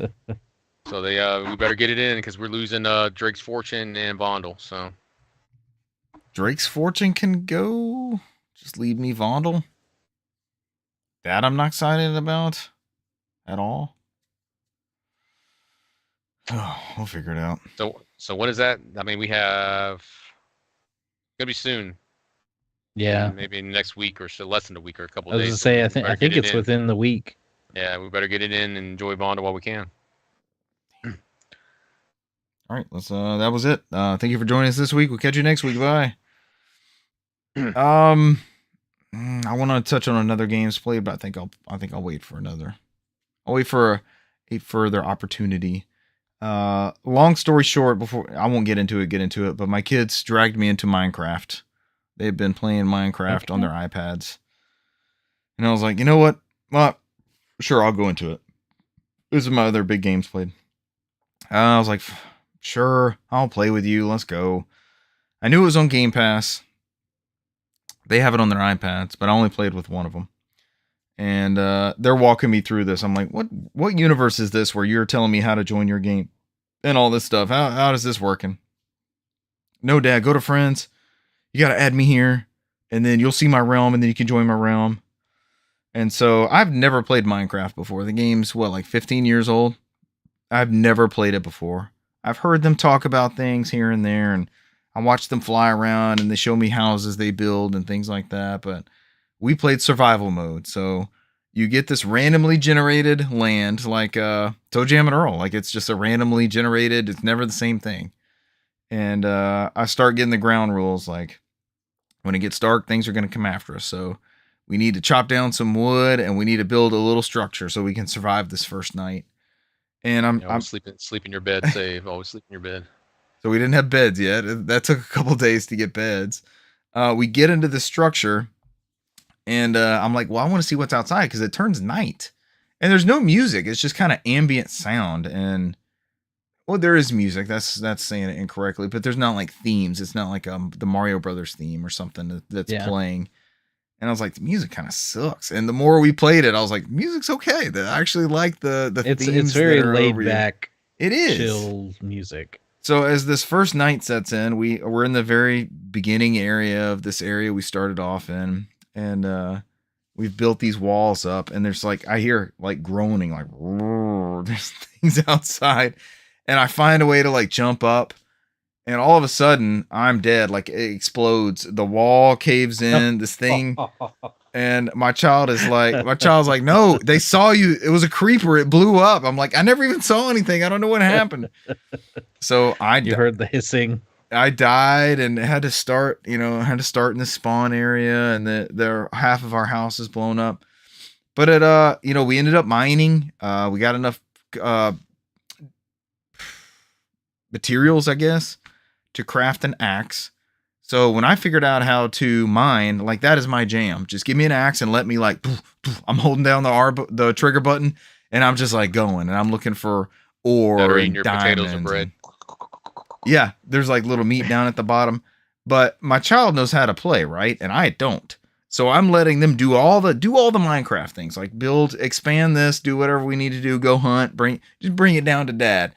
Bring the food to Dad and bring me axes. Craft me some axes and bring them to me because they break like Breath of the Wild. And everybody cried about Breath of the Wild all of those years ago. And they've been playing Minecraft for 15 fucking years. And these things break in the middle of, you'll be right in the middle of digging into something. And you'll hear, I'm like, really? But my child crafted me like 20 axes. I just had them ready to go. And it's fun. And we played for, I know it was NFL football was on. No, it was college football that day. So we started at 12 and there was a game specifically that I wanted to see at 3:30. And I was like, this game's coming on like 10 minutes. We gotta stop. We've been down here for a minute. So we'll come back to it. And then they were on me at like dinner time. Like, when are we going to play Minecraft again? When are we going to play Minecraft again? You seem to have a good time. I was like, we played 3.5 hours earlier today. Like we put in some time. Like we got our introduction into Minecraft, right? And it's saving our spot. We can come back to it. We didn't play 3.5 hours. Listen, we started when this game started and we were done by the time this next football game going on. Daddy know exactly how long we were playing because of the football game. There's no way that was 3.5 hours. It's like, it didn't feel like 3.5 hours to me either. It flew by, but that's an important lesson. We were down there for 3.5 hours playing Minecraft. I promise you. And I left it thinking, yeah, they're onto something. That Mojang, they might have a good product. That might eventually do something for that Mojang company. They might make some money off that thing at some point. But it was super fun. They had fun laughing at my reactions to stuff, and then my other child came home. So we found diamonds, right? And I was trying to pick up the diamonds because my kid got super excited, and they just vanished. Like as I'm mining this stuff, the diamonds, we didn't get them. And so they were like, why didn't we get those? We could have gotten a better axe. And so my other child comes home, and we're relaying the story to him. And they said, oh, you got to have a upgraded axe. You can't pick up the diamonds unless you have a blank axe. And other child was like, no. Wait, how did you know that? I didn't know that. And the child said, well, on the loading screen, you got to read the tips. Like it puts the tips down at the bottom of the screen. You got to read the tips. It'll tell you that you have to have a super iron axe to pick up diamonds. Since I was part of this and I actually understood what they were talking about, man, I was sitting back and dying laughing. What do you mean you don't read the tips on the loading screen? I think criticizing each other. Oh, but it was great. I had so much fun. And all I was doing was just carving out this, we had this structure and we just dug down, and it gets dark. Like the further out you dig, it gets dark. And they would craft a torch and bring me the torch so I can see, right? Because these monsters came out of the dark one night when we weren't really paying attention. I was digging somewhere else, and all of a sudden we're getting attacked. I'm like, where the hell did they come in from? And they said, oh, they come out of the dark if you don't have the torches. So we did get beds. So I was talking about the beds. And then it would rain and the music would change and it would be really calm, like rainy music. I've seen people you haven't found the other love in there where people just sit there and fish all day long. Oh, I was told not to go in the ocean because there's like sharks, or they don't have sharks. They haven't added sharks yet, but there's some sort of monsters that will kill you in the water. So I was told not to go in the water yet. But you can fish? No, you don't go to the water. Yeah, you get you on the pier, you just get fishing. I've seen people just do that for hours. That sounds like a good time. I don't necessarily enjoy fishing in real life. I think I might enjoy fishing in Minecraft. I really had fun with it though. It was it's something. I've probably got the PS3 version. I do not have the Wii U version. I thought that was like a standard Wii U purchase, but I've never like crossed Minecraft before, so I never had any reason to have it. Just came out on PS5 native. Yeah. Not too long ago. I saw that a week or two ago. And then you have the PS4 one, which has a very, very, very, very good VR mode for PlayStation VR. Very, very good. I might need to track that one down if I don't currently have it. I don't know since I've never played it. I don't know which one of these I've purchased over the years. But it was fun. It was relaxing. It wasn't like, it was detailed, but it wasn't super demanding. Like this wasn't a ray tracing build or anything, but it would be cool, like mining deeper and deeper, depending on how I cut the pattern in the rocks, like the way the torches would light the different rocks and stuff. Like it had some pretty cool volumetric. I don't know what that is for pixels and stuff, but it had some pretty cool volumetric lighting as I would go in there. And I thoroughly enjoyed my time with it. And they want to jump back into that. So we'll see. Yeah, we'll see how the Minecraft adventures go. Keep it going. I like the idea of like, okay, this one kind of sucks, or there's really nowhere to go. We spent a couple hours on this. We can just spin up a new one and just go again, like Toe Jam and Earl or something. Yeah. Like, let's just play it. Let's see what the dice roll is on this one. And you build a new world. Sometimes it's desert based. Sometimes it's water based. You never know what you get, man. So. And we were in a forest. You gotta get out and explore. There's actual different biomes in there. There's forests and marshes and all sorts of. I'm just digging, man. Just give me an axe. Just let me keep digging in the rock. I'm in and that then, same spot. Oh gosh! And then once they introduce you into the actual, like behind the scenes thing, there's you're literally one layer deep into the game, because there's like you can find. There's villagers, they were saying, like a zombie villager was near us, so they said a villager would be like a bunch of Squidwards. There's villagers you can actually trade with and stuff, but then there's you can use obsidian to make a portal and go into like a different dimension, and there's fortresses in the other dimension. Yeah. There's a bunch of monsters, and then there's this whole thing with like collecting this certain item. And that actually takes you, if you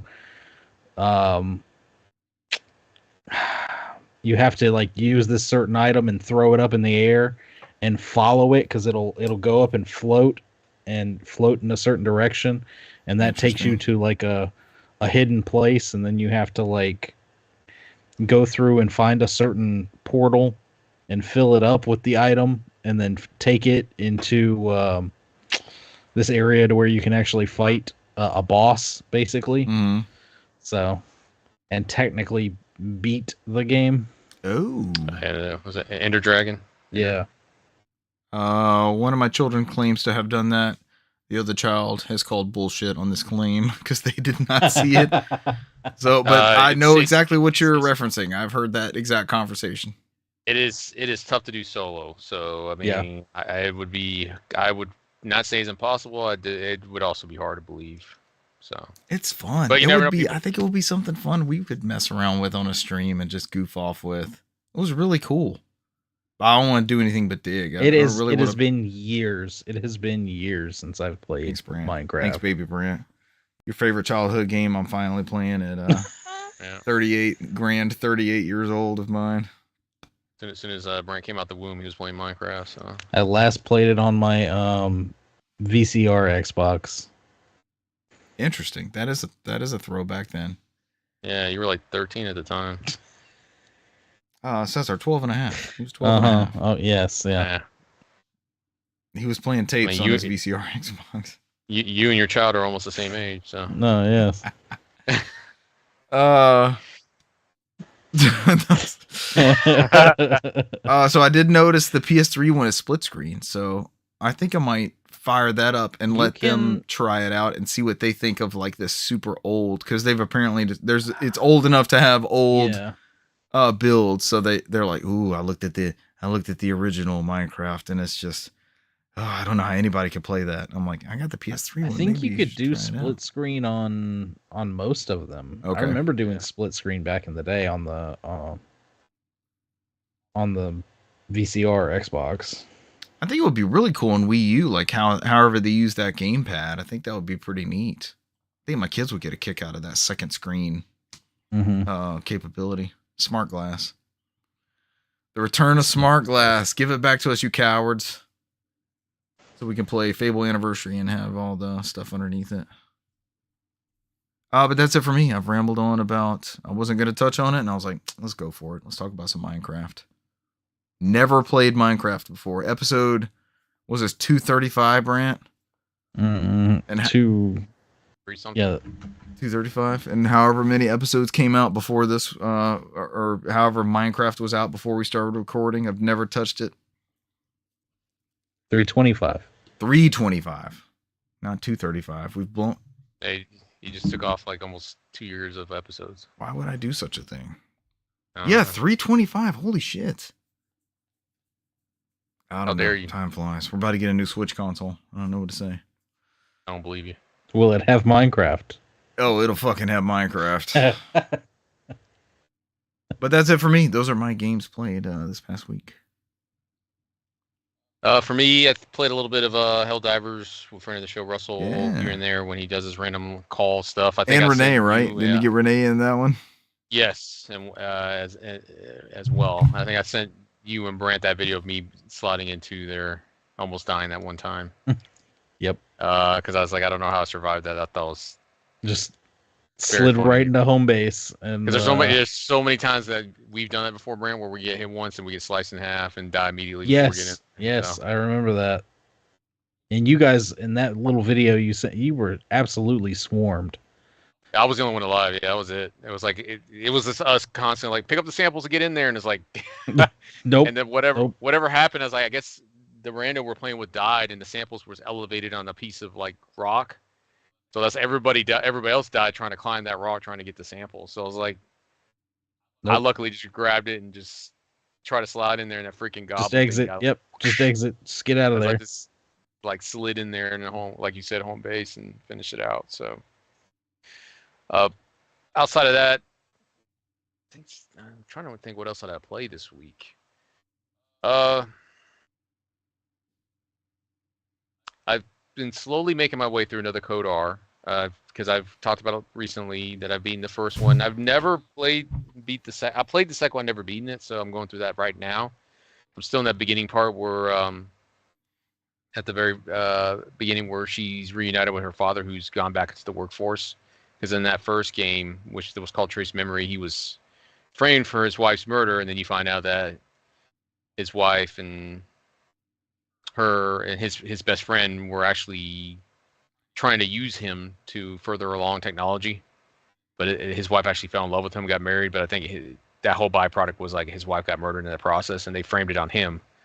So after that first game, he cleared his name, and then the second one, it's like he goes back to work and leaves Ashley with his aunt again, and she's been disconnected with her father. So she's a teenager now. She has her own band, and she's pretty much ready to have nothing to do with him, which is a huge difference because in the first game she did nothing but trying to find him, So she comes in with a different mindset because he basically barely talks to her now. He's always stuck in work. So in that very beginning of the game, she gets her, like I mentioned this in previous podcast, on our previous show a couple months back when I was playing it, was that she got her book bag stolen from a random kid. She's in this new environment. Her father didn't meet her at the bus stop, so she was already agitated. So she still has this disconnect now with her father, and she's ready to go back home to her aunt and kind of like do her own thing and just leave him alone. So, but before she gets there, she has like these weird flashbacks of her and her mother going there at some point. They've been in that location before. So, as far as I've gone, because it's to the point where they're supposed to have a barbecue with her dad, and he disappears because something from work calls on there, and she gets more irritated. And that's kind of like where I stopped at. So it's like this slow roll to where I don't know where the story's going to go or where we're going here, outside of maybe it has something to do with her mother. Kind of like to tie off any loose ends from that first game. But like I said, I've been kind of like playing that on my Switch Lite on the go, just kind of like just hammering at it. Something that's a little bit easier, more to just super portable take with me. Story friendly. Renee's asking. Renee said Silent Hill ? This is Trace Memory, right? Yes, Trace Memory. So outside of that, I have been playing some Silent Hill 2. I think I'm still in the hospital. I'm in the hell version of the hospital now, where I beat the boss. That's the halfway point of the hospital, and they basically suck you into hell. Oh. To the hell world, where it's called, and that gives you a whole different set of problems to find on there. I'm at a point where there's this huge lockbox in the middle of the room, and there's chains tied up to it on the second floor. Then you have to unlock with keys and combination codes to get to it, and you have to follow the chains, and the chains each all take you to an area of the hospital that has a puzzle they have to solve on there. So the particular one I'm at right now is that something to do with lighting.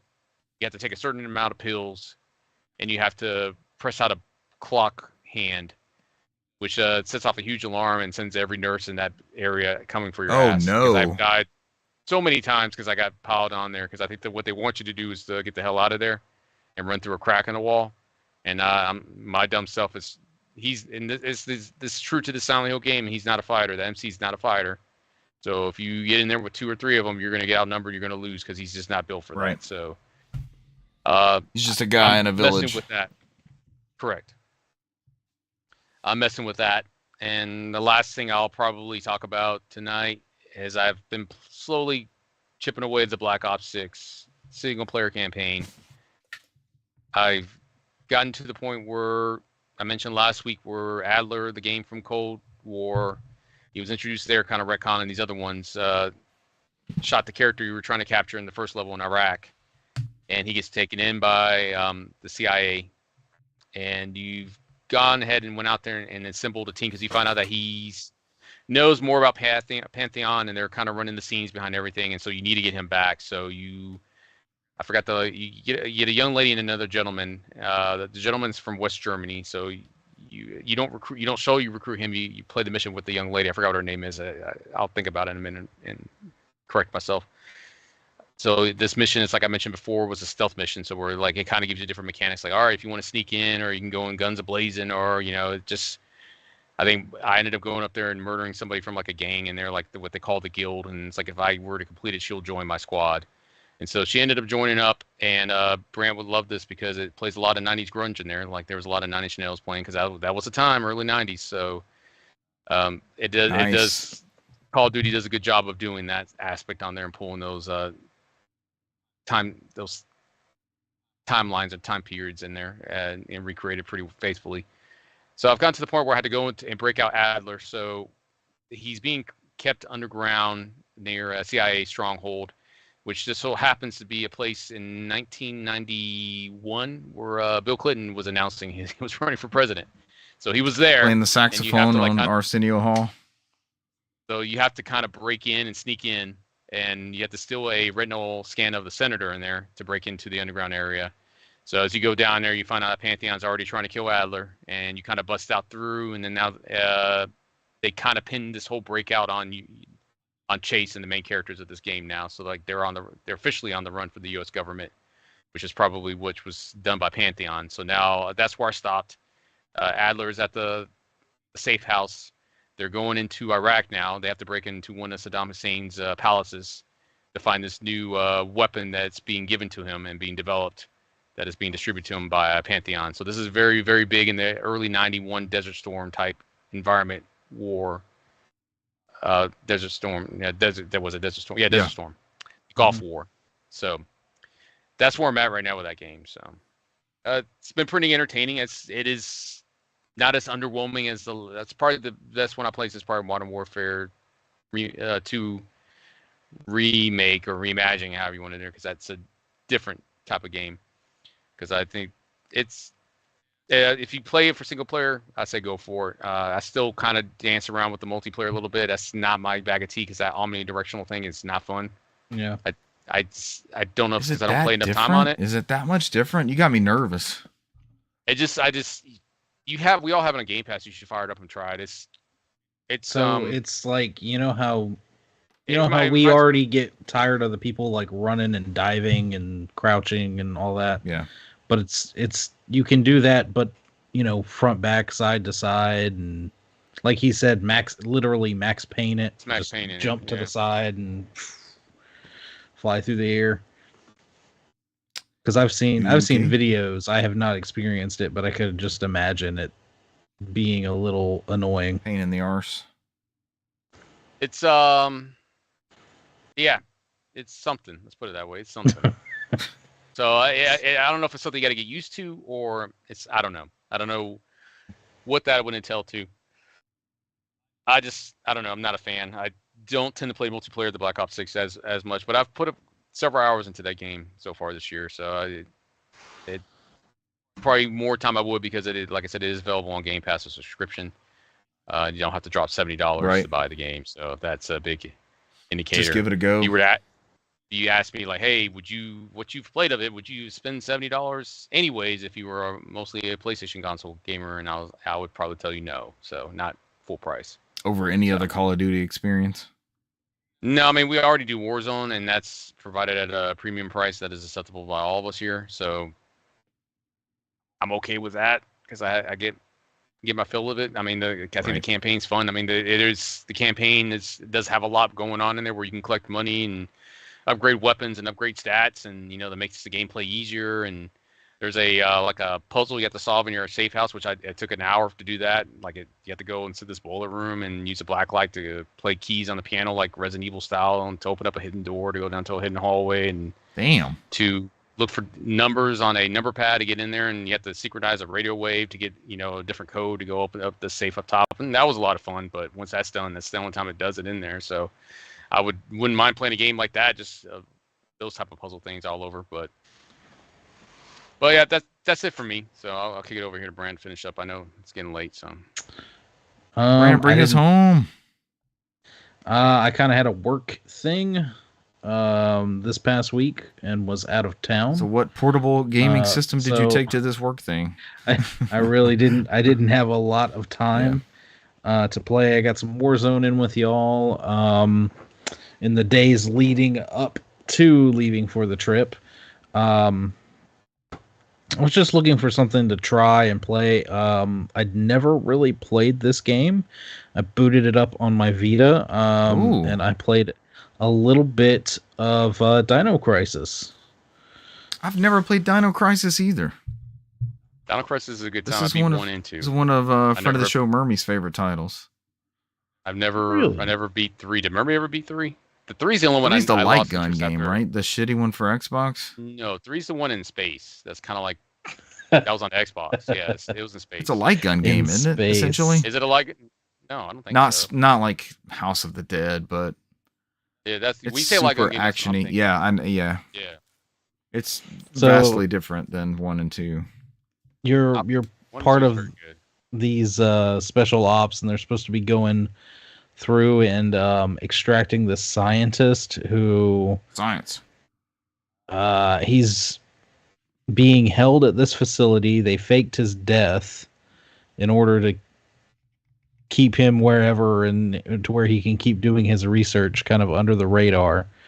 So you show up, immediately you guys jump out of a plane and wind up in this jungle, and there's a team of 4, and it seems to be like a seasoned older veteran guy, and then there's 3 rookies. Immediately one of the rookies is already gone, and they're the older guy's like, all right, well, he's not here, we need to keep going, we need to press on with the mission. And it finishes up the cutscene, and you see him meet an untimely end as he's hiking through the woods. Something gets him. You're not sure what at this point. So you get into the facility. The older guy's like, I'm going to take care of the guards. I need you to go over here and disable the security doors and do this. And then you, as the main character, just kind of like walk around. You start observing some stuff. You find a hole in a fence. You find a key. You start picking up ammo and whatnot. But eventually, you do a little bit more investigation work, and you find that there's like blood, and like there's been somebody that's been attacked, and there's claw marks, and you're just like, oh, this guy was it was like probably just some animal or something. That's relieving. And you have to go into this one generator room and do like a very rudimentary puzzle where you just have to literally, there's something next to the wall that shows it's the order of these little colored cylinders is supposed to be like red, green, blue, white. Very simple thing. And so you literally the thing that you have to arrange is right next to you, and it's the 4 cylinders, and you got to press some buttons, and they just rotate. I'm pausing the game, like, let me go get the strategy guide. I don't know about this one. And as soon as you do, the generators and everything fires up. You leave the room, and your superior's gone. But you'd heard gunshots leaving out of the room. So you walk out of the room. He's gone, but then there's a new trail of blood. You follow it, and he's like in half. Ugh. Stop following the trails of blood. And then there's a like velociraptor right in front of you. Which they die in like 4 shots or something like that. But what are you playing on? Are you playing the PS1 one or the Dreamcast one? PS1.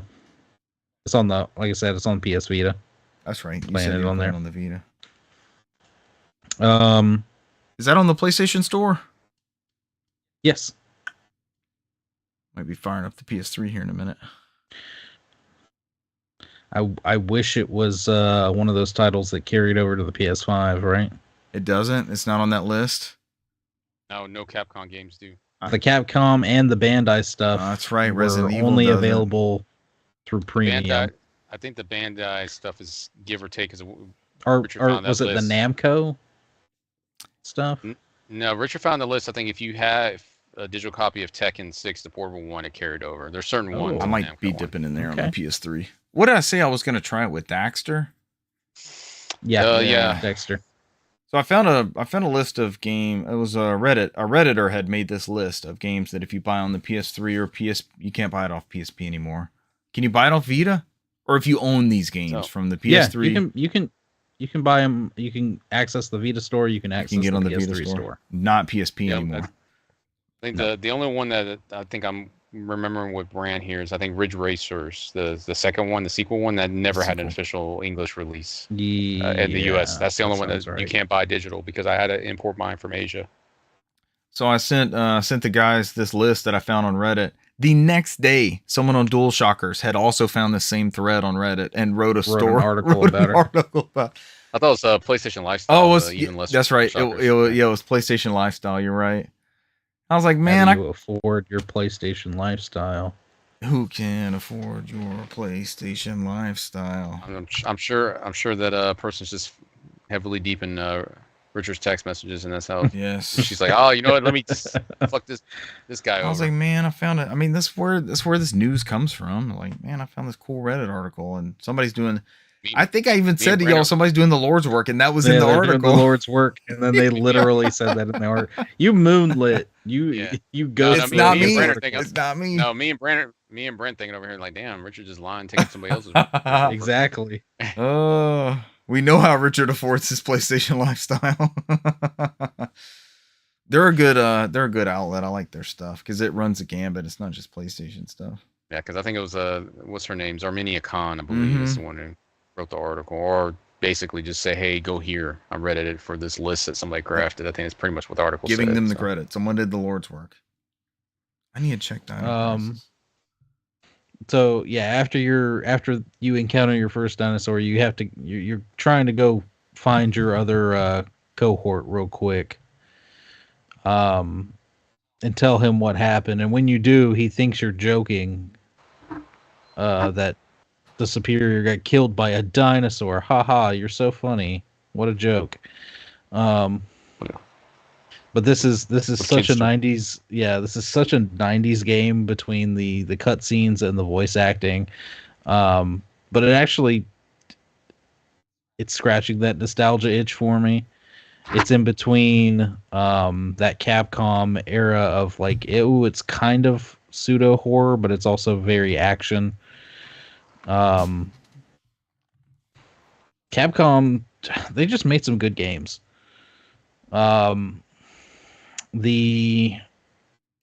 Obviously of this era, it's very tanky. The controls are very tanky.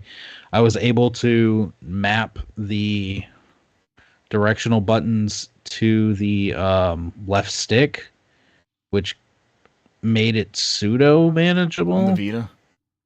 Yeah. But it's still very tanky. This is one that I may want a guide for, because there was a couple times I'm like, okay, exactly which area do I need to walk from here to there? And there's areas where you go up into these vents and doors that are locked, and so it's, I don't know. I may either look up a guide or be old school and purchase a guide. They're not cheap. I'm looking at them right now.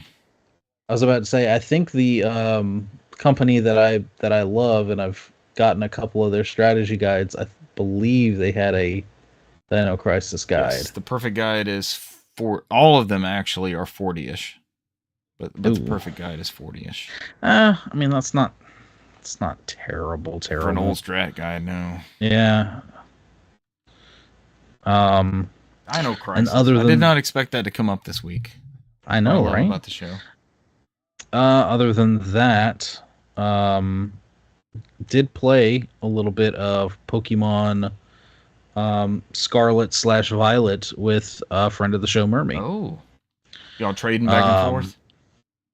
No, this game, this is the first game in the franchise where you could actually do multiplayer with up to 4 people. Really? You can literally make a room, hand out your room code, and everybody can join one game. And you run around and collect Pokemon and everything? You can run around, you can go to gyms, you can all experience the same game. Y'all can go to separate areas, the same area. I mean, like, it's free roam. You do whatever you want. And it doesn't matter progression. If I'm already on the eighth gym or whatever, and you're on, still on the second, yeah. If I walk into that gym, or a gym that you're on, and I've already completed it, it shows it's completed for me.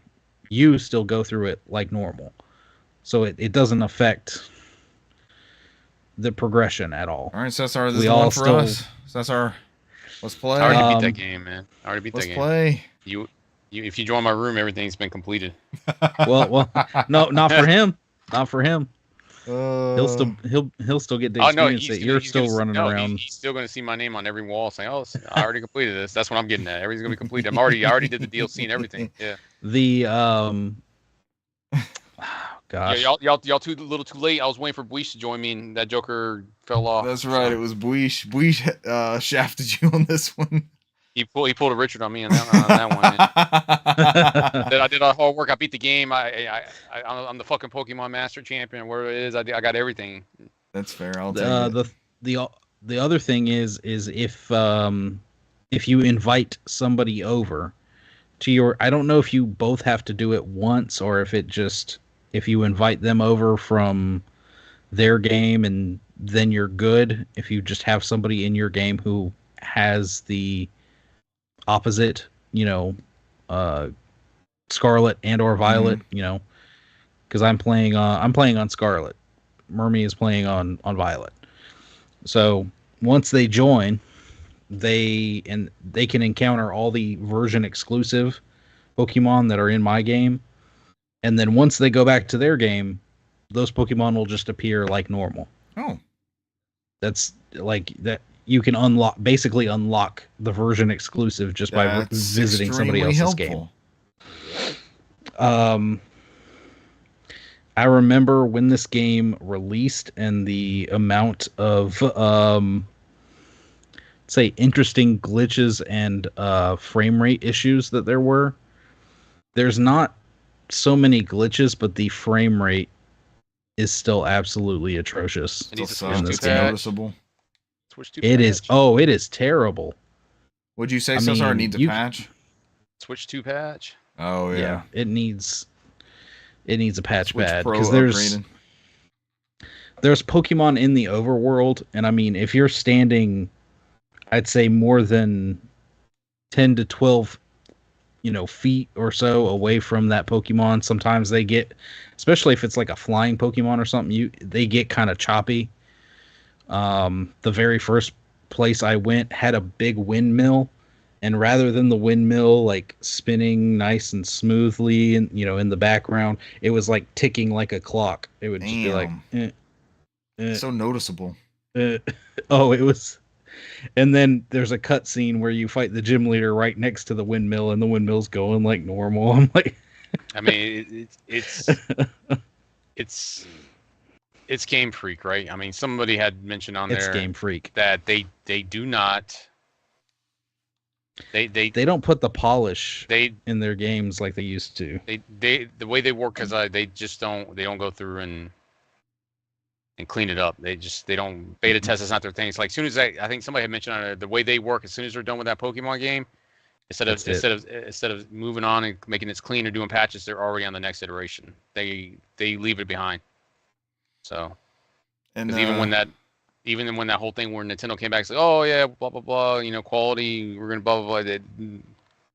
I'm assuming there's gonna be a Nintendo team that probably will handle that part for going forward.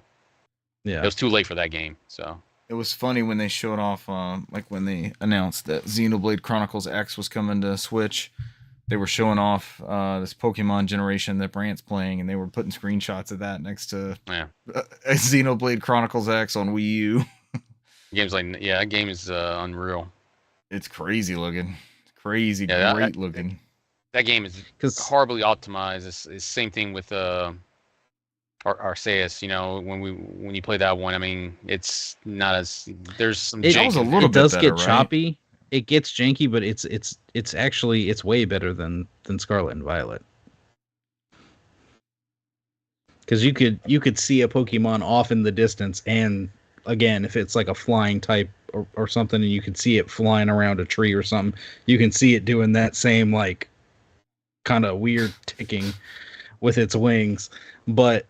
That draw distance, with the draw distance, it was with the draw distance, it was a much further draw distance. In Scarlet and Violet, it's like you can be, the difference is like 2 steps.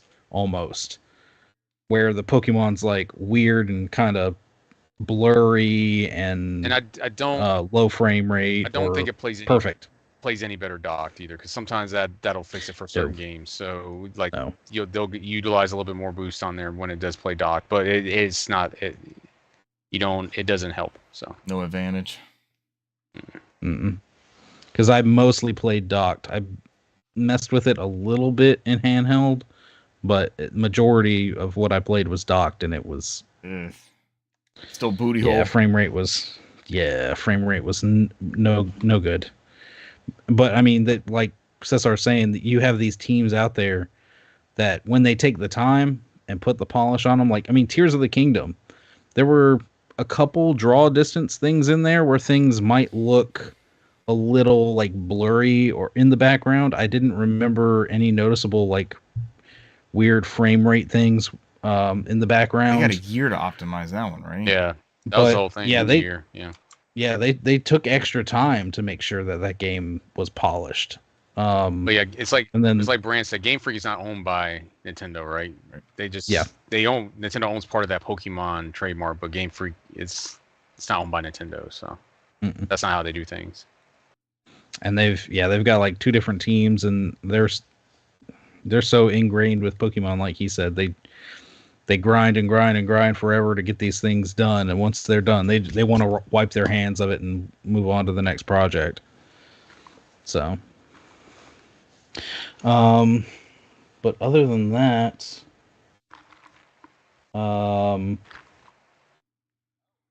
actually, I don't think I had a chance to talk about that since our last podcast. I did actually beat Devil May Cry. Oh, you finished it. That first. Yeah, I finished that one. I'm going to say it was November 1st, actually. If not actually on Halloween. Very cool. And I was right there at the end. It's kind of it followed that kind of either Metal Gear Solid or Metroid or Resident Evil, the more actiony ones where like the final level is, here's a timer, run as fast as you can, try and exit the thing.